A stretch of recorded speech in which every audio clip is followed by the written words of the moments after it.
বর্তমান সময়ে ডোনাল্ড ট্রাম্পকে নিয়ে সাবধান থাকা উচিত বাংলাদেশে। কেননা বর্তমান সময়ে ডোনাল্ড ট্রাম্প বিভিন্ন দেশের কাছ থেকে তারা যে পরিমাণ দাবি-দাওয়া উত্থাপন করছে, এই জিনিসটা অনেকটাই বিস্ময়কর ব্যাপার। কেননা আমেরিকা ইতিমধ্যেই বাংলাদেশ সহ বিভিন্ন দেশকে বিভিন্ন পরিমাণ এইড দিয়ে রেখেছে এবং ডোনাল্ড ট্রাম্প নিজে মুখে স্বীকার করেছে বাংলাদেশকে তারা $28 মিলিয়ন মতো একটি বড় এইড দিয়েছে। এছাড়া বিভিন্ন ধরনের এইডের মাধ্যমে বাংলাদেশকে আমেরিকা বিভিন্ন ক্ষেত্রে সাহায্য করে থাকে। এই জিনিসগুলো যখন ডোনাল্ড ট্রাম্প আরো ভালোভাবে বুঝতে পারবেন, তখন হয়তো তিনি বাংলাদেশের কাছে এর বিনিময়ে আরো অন্য কিছু দাবি করতে পারেন। কেননা বর্তমান সময়ে তিনি ইউক্রেন থেকে শুরু করে একইদিকে ইন্ডিয়া বা অন্য বিভিন্ন দেশ যেমন হচ্ছে আফগানিস্তানের কাছ থেকে তাদের যে সমরাস্ত্রগুলো আমেরিকা ফেলে এসেছিল আফগানিস্তানে, সেই সমরাস্ত্রগুলো পর্যন্ত ফেরত চেয়েছেন।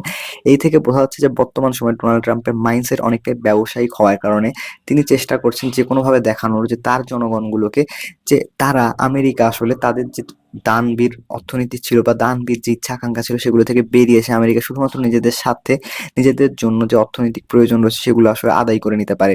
অর্থাৎ আমেরিকা পূর্বে শুধুমাত্র আমেরিকার ট্যাক্স পেয়ারদের টাকা বা আমেরিকার সাধারণ মানুষ যে পরিমাণ টাকা ট্যাক্স দিত সেই টাকাগুলোকে দিয়ে মোটামুটি বিভিন্ন দেশে বিভিন্ন ধরনের অস্থিরতা থেকে শুরু করে যুদ্ধ বিগ্রহে ইনভেস্ট করতো বা বিভিন্ন দেশকে সাহায্য সহযোগিতা করতো। ডোনাল্ড ট্রাম্প এই ইমেজ থেকে আমেরিকাকে অনেকটা বের করে আনতে চান এবং দেখাইতে চান যে তিনি একমাত্র সেই সেভিয়র যে আমেরিকাকে আসলে রক্ষা করতে এসেছে এবং আমেরিকা অনেক গ্রেট বানাইতে এসেছে। এতে করে আমেরিকার জনগণকে তারা সবচেয়ে বেশি প্রাধান্য দিবে, অর্থাৎ আমেরিকার জনগণের সুবিধা ইচ্ছা আকাঙ্ক্ষা বা তাদের স্বার্থকে বেশি প্রাধান্য দিবে।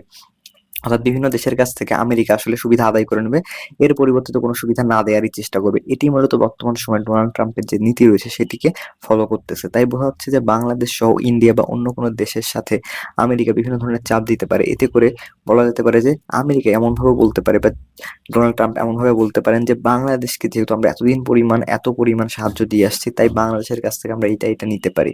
আর এই জিনিসগুলো বর্তমান সময়ে বাংলাদেশকে সাবধান থাকা উচিত। ডোনাল্ড ট্রাম্পের সাথে খুব বেশি মাখামাখি না করে তার থেকে একটা ডিসটেন্স বজায় রেখে মোটামুটি একটা ভালো সম্পর্ক মেইনটেইন করতে পারলে আসলে বাংলাদেশের স্বার্থে তেমন বড় কোনো আঘাত আসার কথা না।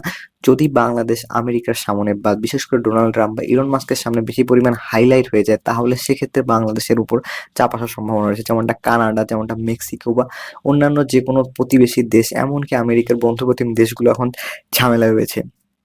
তো এই জিনিসটি বর্তমান সময়ে খুবই গুরুত্বপূর্ণ যে বাংলাদেশ ডোনাল্ড ট্রাম্পের সাথে বা বিশেষ করে ইলন মাস্ক বা ডোনাল্ড ট্রাম্পের নিকটবর্তী বিভিন্ন ধরনের মন্ত্রী বা উপমন্ত্রীদের সাথে ভালো সম্পর্ক বজায় রাখুক, যাতে করে বাংলাদেশের উপর অন্য কোনো দেশ বা অন্য কোনো প্রেসারের মাধ্যমে আমেরিকা চাপ দিতে না পারে এবং বাংলাদেশকে অস্ত্র ক্রয় করার একটা চাপ দেওয়ার সম্ভাবনা আছে ডোনাল্ড ট্রাম্পের পক্ষ থেকে, যেটি আমি অনেক পূর্বে বলেছিলাম। কেননা আমেরিকা চাচ্ছে যেহেতু বাংলাদেশ অতি শীঘ্রই সমরাস্ত্র ক্রয় করতে চায়, এই মুহূর্তে যদি বাংলাদেশ কোনো একটি সমরাস্ত্র ক্রয়ের টেন্ডার দিয়ে ফেলে তাহলে হয়তো আমেরিকা খুব অ্যাগ্রেসিভ ভাবে বাংলাদেশকে চাপ দেবে, আমরা আপনাদেরকে অনেক বেশি পরিমাণ সাহায্য করে থাকি, তাই আপনারা অবশ্যই আমাদের কাছ থেকে এই সমরাস্ত্র কিনতে হবে, না হলে আপনাদের উপর বিভিন্ন ধরনের বাণিজ্যিক যে ট্যাক্স রয়েছে সেগুলো আরোপ করবো।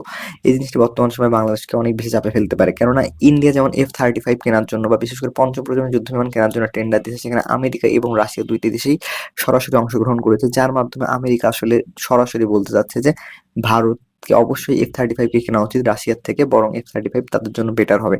আর ভারত যদি এই কাজটি না করে তাহলে বাণিজ্যিকভাবে বিভিন্ন চাপ আসার সম্ভাবনা রয়েছে ইন্ডিয়ার উপর। এই জিনিসটি বর্তমানে বাংলাদেশের জন্য প্রযোজ্য হতে পারে। বাংলাদেশ যদি এখন ফাইটার জেট কেনার কোনো একটি টেন্ডার দিয়ে থাকে, তাহলে F-16 কে বাংলাদেশের উপর চাপায় দেওয়ার একটা চেষ্টা করবে যুক্তরাষ্ট্রের পক্ষ থেকে, বিশেষ করে ডোনাল্ড ট্রাম্প চেষ্টা করবেন যাতে বাংলাদেশের এই ধরনের একটি ডিল তারা যাতে জয় করে নিতে পারেন। যেহেতু বাংলাদেশের সাথে বর্তমান সময়ে আমেরিকার সম্পর্ক মোটামুটি একটা স্বাভাবিক অবস্থায় রয়েছে, তাই এই ধরনের একটা চাপ দেওয়া বা অর্থনৈতিক বিভিন্ন ধরনের চাপ দেওয়ার মাধ্যমে বাংলাদেশকে বাধ্য করা এই সময় খুব বড় কোনো ব্যাপার না। অর্থাৎ ডোনাল্ড ট্রাম্প বাংলাদেশকে বা ভারতকে বা যেকোনো দেশকে তাদের অর্থনৈতিকভাবে লাভবান হওয়ার জন্য চাপ দিতে পারে। অর্থাৎ আমেরিকার অর্থনৈতিকভাবে লাভবান হতে পারলেই এই দেশগুলোকে হয়তো তারা চাপ দেওয়ার চেষ্টা করবে। আমেরিকাকে লাভবান করার জন্যই এই দেশগুলো যেকোনো জিনিস যদি ক্রয় করতে যায় বা বড় কোনো সামরিক টেন্ডার দেয়, তাহলে এই দেশগুলোর উপর অর্থনৈতিক বিভিন্ন ধরনের চাপ দেওয়ার মাধ্যমে ডোনাল্ড ট্রাম্প আসলে চেষ্টা করবে যাতে এই টেন্ডারগুলোতে তারা জয়ী লাভ করতে পারে। অর্থাৎ এই বিষয়ে বাংলাদেশকে অবশ্যই সাবধান হওয়া উচিত যে কিভাবে ডোনাল্ড ট্রাম্পকে বাংলাদেশ হ্যান্ডেল করতেছে এবং কিভাবে বাংলাদেশের সাথে আমেরিকার সম্পর্ককে আবার স্বাভাবিক রাখার চেষ্টা করবে। তো এই বিষয়ে আপনাদের গুরুত্বপূর্ণ মতামত জানাতে পারেন আমাদের কমেন্ট বক্সে, আর কোন বিষয়ে ভিডিও চান তাও জানাতে পারেন আমাদের কমেন্ট বক্সে। দেখা হবে অন্য কোনো আলোচনায়, ইনশাআল্লাহ। বাই।